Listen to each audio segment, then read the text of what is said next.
आज से कुछ समय पहले जब भारत का PSLV 62 और 63 मिशन फेल हुआ था, जिसे देखकर चाइना ने भारत के स्पेस मिशन का मजाक उड़ाया था। आज वही मजाक चाइना के मुंह पर एक तमाचे की तरह वापस लगा है।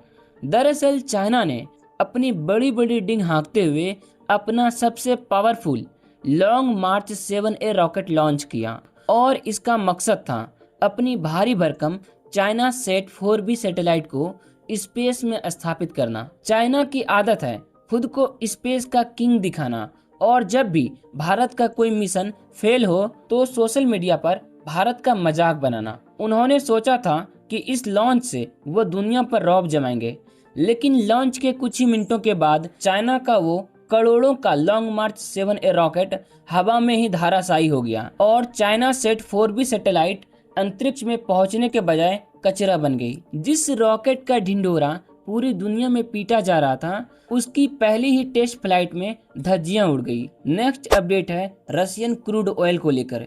एक तरफ अमेरिका के पार्लियामेंट में रशियन ऑयल खरीदने पर भारत और चाइना के ऊपर 100% टैरिफ लगाने का बिल पास हो गया है, तो वहीं दूसरी तरफ एक ऐसी रिपोर्ट आई जिसने अमेरिका से लेकर पूरे यूरोप के होश उड़ा दिए हैं। रिपोर्ट के मुताबिक जुलाई के महीने में भारत का रशियन क्रूड ऑयल इंपोर्ट अपने ऑल टाइम हाई पर पहुंच गया है, पूरे 2.8 मिलियन बैरल पर डे। यह दूसरा लगातार महीना है जब भारत ने रूस से तेल खरीदने के सारे पुराने रिकॉर्ड तोड़ दिए हैं। लेकिन इससे पता चल रहा है इंडिया पर किसी टैरिफ गेम का प्रेशर नहीं है और इंडिया अपनी नेशन फर्स्ट पॉलिसी को लेकर अड़ा हुआ है। यह अमेरिका को भारत का विजन साफ दिखाता है। नेक्स्ट अपडेट है नाविक सिस्टम को लेकर। दरअसल कारगिल युद्ध के दौरान जब अमेरिका ने भारत को GPS देने से मना कर दिया था, तब भारत ने ठान लिया था कि हम किसी के मोहताज नहीं रहेंगे।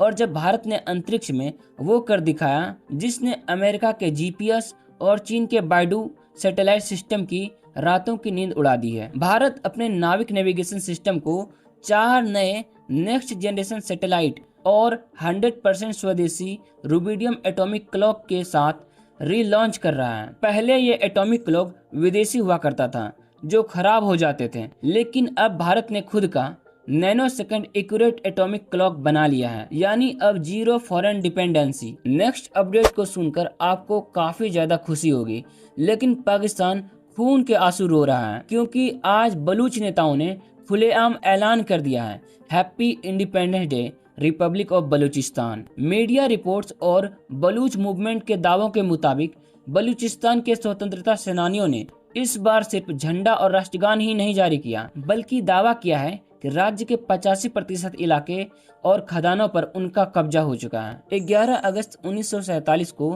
कालात के रियासत के रूप में बलूचिस्तान आजाद हुआ था, लेकिन जिन्ना ने धोखा देकर जबरन कब्जा कर लिया था। अब बलूच नेता मीर यार बलूच ने सीधे UN और दुनिया के देशों से रिपब्लिक ऑफ बलूचिस्तान को मान्यता देने की अपील की है। इस ऐलान के बाद पाकिस्तानी सरकार और फौज में भयंकर बौखलाहट है और अभी बलूचिस्तान के कई हिस्सों में मोबाइल और इंटरनेट सेवाएं पूरी तरह ठप कर दी गई है। पाकिस्तानी आर्म्ड फोर्स ने रात भर में कई इलाकों में क्रैकडाउन शुरू किया है, लेकिन जगह जगह पर बलूचिस्तान के आजादी के झंडे लहराए जा रहे हैं। कंगालिस्तान के PM शहबाज शरीफ बैकफुट पे हैं और आर्म्ड फोर्स का कंट्रोल हाथ से निकलता दिख रहा है।